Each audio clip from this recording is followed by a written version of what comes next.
बातमी आहे राजकीय वर्तुळातली। अकोला महानगरपालिकेत शिवसेना युबीटी आणि काँग्रेस पक्षात सध्या नाराजी नाट्य सुरू आहे। स्वीकृत नगरसेवक पदासाठी उमेदवारी न दिल्यानं शिवसेना युबीटीतील 25 पदाधिकारी राजीनाम्याच्या तयारीत आहेत आणि काँग्रेसचे उपाध्यक्ष कपिल रावदेव यांनी राजीनामा दिलाय।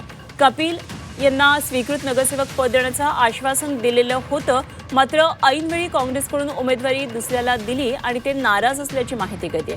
तर शिवसेना युबीटीवर स्वीकृत नगरसेवक पदासाठी उमेदवारी न दिल्यानं उपशहर प्रमुख प्रकाश वानखेडे आणि त्यांच्या समर्थकांनी तीव्र नाराजी व्यक्त केलेली आहे। आमचे प्रभाग क्रमांक 6 मधले आहेत तथा शिवसेनेचे उपशहर प्रमुख, युवा सेनेचे उपशहर प्रमुख, विभाग प्रमुख, प्रभाग प्रमुख तथा 6 नंबरचे प्रभाग प्रमुख, विभाग प्रमुख तथा 1 नंबरचे प्रभाग प्रमुख, विभाग प्रमुख हे पकडून आम्ही टोटल 25 ते 26 लोक असे आम्ही राजीनामा देणार आहोत।